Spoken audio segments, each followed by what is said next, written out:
వైకుంఠ ద్వార దర్శనానికి టోకెన్లు జారీ చేసే ప్రక్రియలో తొక్కిస్లాట జరిగి ఇప్పుడు మహా విషాదంగా అది మారింది. తిరుమల చరిత్రలోనే ఒక బ్లాక్ డేగా జనవరి 8వ తేదీ నిలిచిపోయింది. వైకుంఠ ద్వార దర్శన టోకెన్ల కోసం వెళ్లిన 6 భక్తులు చనిపోయారు. ప్రభుత్వం మృతుల కుటుంబాలకి 25 లక్షల రూపాయల నష్టపరిహారం ప్రకటించింది. కానీ ఇది కేవలం ఆ కోణంలో చూస్తే సరిపోతుందా? దీని గురించి ఇంకా లోతుగా తెలుసుకోవాల్సిందేమైనా ఉందా? ఇది తిరుమల చరిత్రలో అత్యంత విషాదకర ఘటన. రోజుల కొద్దీ క్యూ లైన్లో వేచి చూస్తున్న టైంలో కూడా ఇలాంటి తొక్కిసలాట ఘటనలు జరగలేదు గతంలో. అంటే ప్రాణాలు పోయే స్థాయిలో అయితే జరగలేదు. ఈ ఘటనకి మూల కారణాలేంటి? ఎవరు బాధ్యులు? పుణ్యం కోసం, వైకుంఠం కోసం వచ్చిన అమాయక భక్తులు ప్రాణాలు పోయే పరిస్థితులు ఇప్పటికీ తిరుమలలో ఎందుకున్నాయి? డీటెయిల్స్ తెలుసుకుందాం. 2024లో తిరుమలని ఎంతమంది భక్తులు దర్శనం చేసుకున్నారో తెలుసా? 2,55,00,000 మంది. 1 ఇయర్లో అలా 2024లో టీటీడీకి వచ్చిన మొత్తం ఆదాయం 1,365 కోట్ల రూపాయలు. ప్రపంచంలోనే రిచెస్ట్ గాడ్ ఎవరైనా ఉన్నారంటే అది తిరుమల వెంకటేశ్వరుడిని తర్వాతే ఇంకెవరైనా సరే. అలాంటి చోట ఏర్పాట్లు సరిగా లేక తొక్కిస్లాట జరిగి 6 ప్రాణాలు కోల్పోవడం అంటే అది టీటీడీకి మాత్రమే కాదు, మొత్తం ఆంధ్రప్రదేశ్ ప్రభుత్వానికి కూడా ఘోరమైన అవమానం.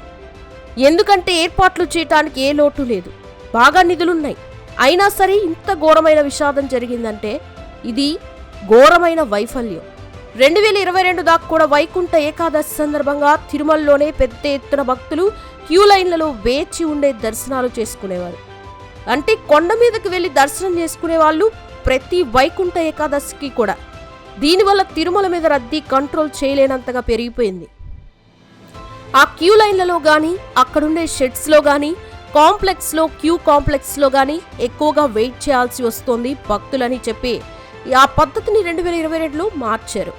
తిరుమలలోని వైకుంఠ ద్వార దర్శన టోకెన్ కౌంటర్లను పెంచి తిరుపతిలోనే టోకెన్లు తీసుకున్న తర్వాత తిరుమలకు వెళ్లి ఈజీగా దర్శనం చేసుకునే ఒక పద్ధతిని మొదలుపెట్టారు. దీనివల్ల స్థానికులు కూడా ఎక్కువ మంది వైకుంఠ దర్శనం చేసుకోవడానికి వీలు కలుగుతుందని చెప్పి అప్పట్లో వైసీపీ గవర్నమెంట్ ఈ కొత్త విధానాన్ని తీసుకొచ్చింది 2022లో. అలా ఈసారి వైకుంఠ దర్శనాల టోకెన్లు 1,20,000 మందికి ఇష్యూ చేస్తామని ముందే ప్రకటించారు. ఈ టోకెన్లని కూడా ఫ్రీగానే. ఈ 1,20,000 టోకెన్లు భక్తులకి డబ్బులు తీసుకొని కాదు, మిగతా దర్శనాల్లాగా అలాగా ఫ్రీగానే ఇచ్చి ఏర్పాట్లు 2022 నుంచి కూడా చేస్తున్నారు. సో అలాగే ఈసారి కూడా ఈ ఫ్రీ టోకెన్లు ఇస్తామని టీటీడీ ముందు అనౌన్స్ చేసింది. ఈ టోకెన్లు తీసుకొని డైరెక్ట్గా తిరుమల వెళ్ళిపోయి అక్కడ కూడా క్యూ లైన్లో వెయిట్ చేసే అవసరం లేకుండా డైరెక్ట్గా దర్శనానికి వెళ్ళిపోవచ్చు. సాధారణంగా అయితే గంటలు వెయిటింగ్లో ఉండాలి తిరుమల కొండెక్కిన తర్వాత. కాబట్టి ఎలాగైనా సరే టోకెన్ తీసుకుంటే చాలు, ఈజీగా దర్శనం అయిపోతుంది. అది కూడా వైకుంఠ ద్వార దర్శనం చేసుకోవచ్చని చెప్పే ఈ టోకెన్లు పొందడానికి భక్తులు ముందే తిరుపతికి వచ్చేశారు. వైకుంఠ ఏకాదశి జనవరి 10వ తేదీ శుక్రవారం కాబట్టి జనవరి 9వ తేదీ ఉదయం 5 గంటల నుంచి టిక్కెట్లు ఇస్తాము. మొత్తం 9 కేంద్రాలు, 9 సెంటర్లో 90 అంటే కౌంటర్స్లో ఈ టోకెన్లు ఇవ్వడానికి టీటీడీ ఏర్పాట్లు చేసింది. అదే విషయాన్ని ముందే అనౌన్స్ చేసింది. సో ఆ 9 సెంటర్స్లో ఒక సెంటర్ ఏమో తిరుమలలో ఉంటుంది, మిగిలిన 8 సెంటర్స్ కూడా తిరుపతిలో ఉండే వివిధ ప్రాంతాల్లో ఉంటాయి. ఈ 8 సెంటర్లు కూడా టీటీడీవి కావు. అంటే 8 సెంటర్స్లో మొత్తం టీటీడీ భవనాల్లో ఏర్పాటు చేసిన సెంటర్స్ కాదు. ప్రభుత్వానికి సంబంధించిన కేంద్రాల్లో కొన్ని స్కూల్స్లో కూడా కొన్ని సెంటర్స్ ఏర్పాటు చేశారు. ప్రభుత్వ కేంద్రాల్లో కూడా టోకెన్లు ఇవ్వడానికి ఏర్పాట్లు చేశారు. ఎలక్షన్ టైంలో స్కూల్స్లో పోలింగ్ బూత్లు ఏర్పాటు చేసినట్టే తిరుమలలో వెంకటేశ్వర స్వామి వైకుంఠ దర్శనానికి తిరుపతిలో 8 చోట్ల ఈ టోకెన్ సెంటర్స్ని ఏర్పాటు చేశారు. ఈ సెంటర్స్ని ఏర్పాటు చేయడం అనేది వీటిలో టీటీడీ ఓన్ సెంటర్స్ కొన్ని ఉన్నాయి. అవి అలిపిరి భూదేవి కాంప్లెక్స్ కానీ, శ్రీనివాసం కాంప్లెక్స్ కానీ, విష్ణువాసం కాంప్లెక్స్ కానీ ఇవి టీటీడీ ఓన్ కాంప్లెక్స్. అక్కడ ఫుల్ ఫ్లెడ్జ్ ఏర్పాట్లుంటాయి. అవి టీటీడీ సొంత కాంప్లెక్స్లు. ఈ కాంప్లెక్స్ల్లో గతంలో వైకుంఠం టోకెన్లు ఇచ్చేవాళ్ళు. 2022లో వైకుంఠ ద్వార దర్శనాల్లో జగన్మోహన్ రెడ్డి ప్రభుత్వం చాలా మార్పులు చేసి ఎక్కువ మంది భక్తుల దర్శనాలు తేలిగ్గా చేసుకునేలా చేసింది. కాబట్టి ఆ మార్పుల్లో భాగంగా ఎక్కువ కేంద్రాలని, టోకెన్ కేంద్రాలని పెంచారు. ప్రధానంగా చేసిన మార్పులేంటి? 2022 తర్వాత అంటే గతంలో 3 రోజులు మాత్రమే వైకుంఠ వాకిళ్లు తెరిచి ఉంచేవాళ్ళు. కానీ 2022 నుంచి ఆ 3 రోజుల్ని 10 రోజుల పాటు తెరిచుంచేలా మార్చారు. అంటే అలా మార్చడం వల్ల వైకుంఠ ఏకాదశి రోజు అందరూ పోటెత్తి వెళ్లి దర్శనాలు చేసుకోవాలని చెప్పి తొందరపడకుండా ఒకేసారి రద్దీ పెరిగిపోకుండా 10 రోజుల్లో ఎప్పుడైనా సరే వచ్చి దర్శనం చేసుకోవడానికి వీలు కలిగింది ఆ మార్పు వల్ల.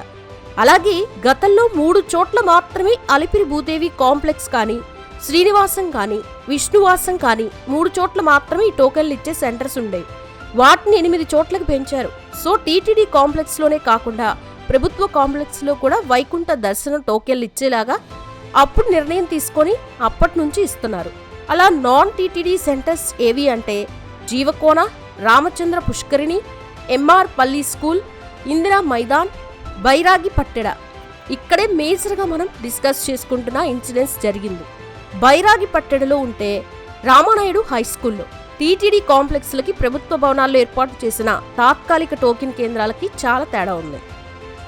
టీటీడీ కాంప్లెక్స్లో ఎంతమంది భక్తులు టోకెన్ల కోసం వచ్చినా, ఎంత రద్దీ పెరిగినా కూడా మేనేజ్ చేయడానికి కావాల్సిన సిబ్బంది కానీ, కూర్చోడానికి తగినంత ప్లేస్ కానీ, భోజన ఏర్పాట్లు కానీ, టాయిలెట్స్ ఏర్పాటు కానీ, ఇప్పుడు టోకెన్లు ఇచ్చే Bhudevi complex, Srinivasam complex, Vishnu complex దగ్గర రద్దీ ఎక్కువగా ఉంటుందని చెప్పి భక్తుల్లో ఎక్కువ మంది కొత్తగా అందుబాటులోకి వచ్చిన ఈ కేంద్రాలు లోకల్గా తిరుపతిలో వేర్వేరు చోట్ల ఉన్న కేంద్రాలు ఏవి అని కనుక్కొని అక్కడ లోకల్గా ఉన్న ఆటో డ్రైవర్ల సహాయంతో అక్కడికి పెద్ద ఎత్తున తరలొచ్చారంటే తిరుపతిలో ఆటో డ్రైవర్లు, క్యాబ్ డ్రైవర్లు ఈజీగా టిక్కెట్లు దొరికే ప్రాంతాలకి భక్తుల్ని తీసుకెళ్తామని చెప్పి నాన్ టీటీడీ కాంప్లెక్స్లు కొత్తగా కౌంటర్లుగా మారిన వాటికి భారీ ఎత్తున తీసుకొని వచ్చారు.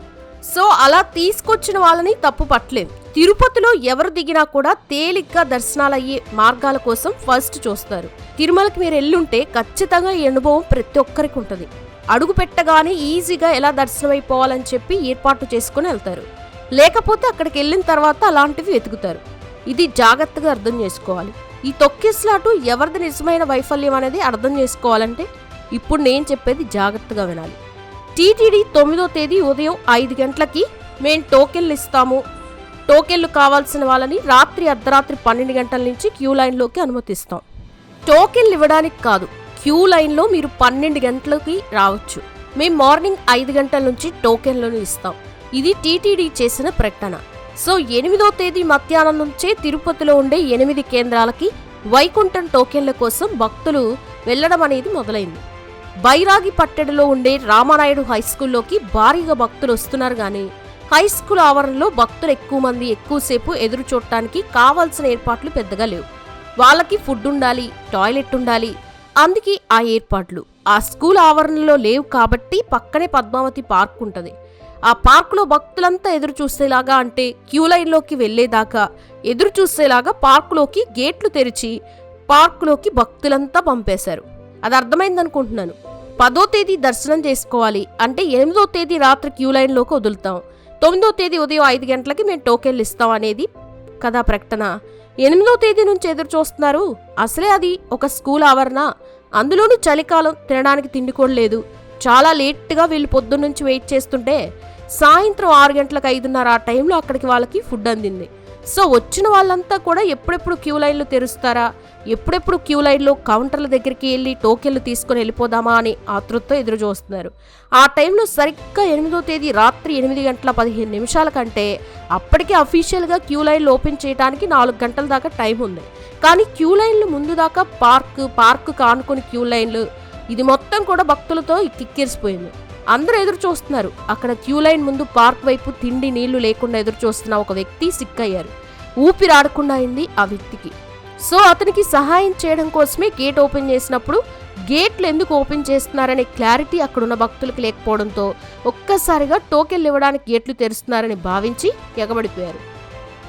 కడుపులో విపరీతమైన బాధ, విపరీతమైన ఆకలితో ఎదురు చూస్తున్న వాళ్ళకి దూరంగా ఆహారం కనిపిస్తే ఎలా ఎగబడతారు? సేమ్ టోకెన్ల కోసం కూడా జనం అంతా కూడా అంతలాగే ఎగబడ్డారు. బైరాగి పట్టెడ ఒక చోట 4 మహిళలు, ఒక వ్యక్తి చనిపోయారు. మొత్తం ఇప్పటికైతే 6 చనిపోయారు. 35 మంది దాకా తొక్కిస్లాట్లు నలిగిపోయి వాళ్ళంతా కూడా స్విమ్స్లో, రుయాలో ప్రస్తుతం చాలా దయనీయ స్థితిలో వాళ్ళు ట్రీట్మెంట్లో ఉన్నారు. ఇక్కడ ప్రధానంగా వైఫల్యం ఎక్కడ జరిగింది?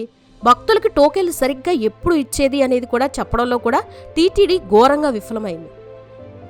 వేల మంది భక్తులు వస్తున్నప్పుడు వందల మంది పోలీసులైనా అక్కడ ఉండాలి కదా.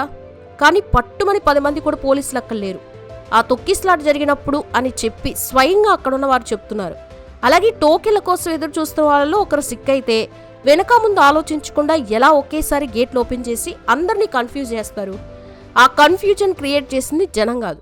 జనం ఎప్పుడు గేట్లు ఓపెన్ చేస్తే టోకెన్ల కోసమే అనుకుంటారు. ముందుగా వ్యక్తి సిక్కైతే ఎక్కడో వెనకాల ఉన్న వ్యక్తికి ఆ విషయం తెలియదు. వెనకాల ఉన్న వ్యక్తి ఖచ్చితంగా ముందుకెళ్లాలనే ప్రయత్నం చేస్తాడు. అట్లా ఎక్కువ మంది ప్రయత్నం చేయడం వల్ల ఒకరి మీద ఒకరు పడిపోయి ఈ ఘటన జరిగింది.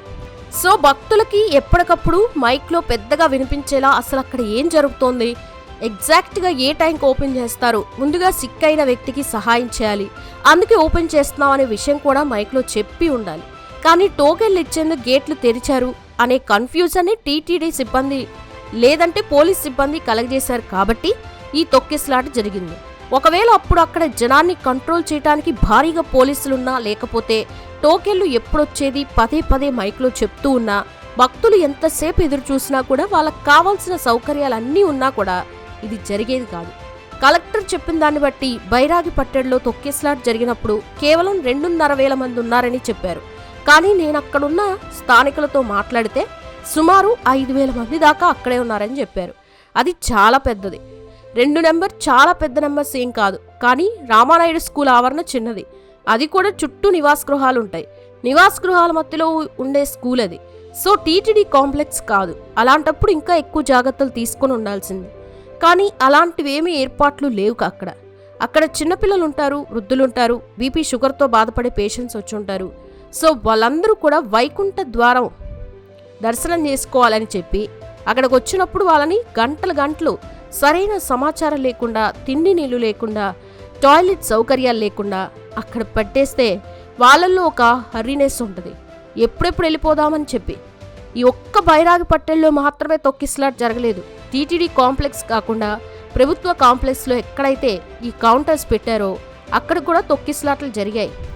జియోకోన్లో కూడా ఒక గవర్నమెంట్ స్కూల్లో టోకెన్ల కేంద్రం పెడితే అక్కడ కూడా రాత్రి 7 గంటల టైంలో, అంటే బైరాగి పట్టెళ్ళు ఇంత విషాదం జరగడానికంటే ముందే అక్కడ తొక్కిసలాట జరిగింది. పోలీసులు టైంకి వెళ్ళి అక్కడ కంట్రోల్ చేయడం వల్ల అక్కడేం విషాదాలు జరగలేదు. బైరాగి పట్టెడ, జీవకోన, ఎంఆర్పల్లి స్కూల్, ఇందిరా మైదాన్ ఇవన్నీ కూడా లోకల్ ఏరియాస్. సాధారణంగా లోకల్ ప్రజలు ఈ కేంద్రాల్లో ఎక్కువగా టోకెన్లు తీసుకుంటారు. వీటిలో బైరాగి పట్టెడికి ఎక్కువ మంది రావడం వెనుక ప్రధాన కారణం ఏంటనేది ఇప్పుడైనా సరే అధికారులు ఐడెంటిఫై చేయాలి. ఒకవేళ ఎందుకంటే 2022లో 3 సెంటర్స్ ఉన్నప్పుడు ఏ తొక్కిసలాట జరగలేదు. 3ని 8కి పెంచిన తర్వాత ఇప్పుడు ఇట్లాంటి విషాదకర సంఘటన జరగడం అంటే లోపం ఖచ్చితంగా ఈ టోకెన్లు ఇచ్చే కేంద్రాలు, అక్కడున్న సిబ్బంది చుట్టూ ఖచ్చితంగా ఉండాలి. అలాగే ఈ మొత్తం విషయంలో నాకు అనిపించింది ఏంటంటే మొత్తం 1,20,000 టికెట్లు డైరెక్ట్గానే ఇవ్వకుండా ఆన్లైన్లో సగం టికెట్లైనా ఎందుకు పెట్టుకోకూడదు? ఆన్లైన్ సౌకర్యం ఉంటే ఇంత రద్దీ ఉండేది కాదు కదా. సో ఇది కూడా ఖచ్చితంగా ఒక ప్రధానమైన లోపంగా కనిపించింది. అలాగే తిరుమల ఆలయాన్ని వెంకటేశ్వర స్వామి మీద భక్తుల భక్తి విశ్వాసాలని ప్రభుత్వం కానీ టీటీడీ పాలక మండలి కానీ భక్తి కోణంలో చూస్తుందా, వ్యాపార కోణంలో చూస్తుందా అనే ప్రశ్న వచ్చినప్పుడు భక్తిని మించి, భక్తుల విశ్వాసాలను మించి కేవలం వ్యాపార కోణంలో మాత్రమే ఎక్కువగా చూస్తున్నారేమో, లేదా రాజకీయ కోణంలో ఇంకా ఎక్కువగా చూస్తున్నారేమో అని కూడా అనిపిస్తుంది. టీటీడీ పాలక మండలి నియామకాల దగ్గర నుంచి రీసెంట్గా రద్దుమణిగిన లడ్డూల వ్యవహారం దాకా రాజకీయంగా వెంకటేశ్వర స్వామి భక్తులని లేకపోతే భక్తుడని వాడుకోవడం అనేది ప్రభుత్వం వైపు నుంచి, టీడీపీ వైపు నుంచి కనిపిస్తుంది. TTD chairman, TV wife news అధినేత బిఆర్ నాయుడు టీటీడీ సంస్థలో పనిచేసిన వ్యక్తి లేకపోతే టీటీడీ వ్యవహారాల గురించి బాగా పట్టున్న వ్యక్తి కాదు. పట్టు ఉండడం వల్ల ఆయనకి పదవి దక్కలేదు. కేవలం రాజకీయ నియామకం అది. అప్పుడు ప్రభుత్వం మీద తీవ్రమైన విమర్శలు వచ్చాయి.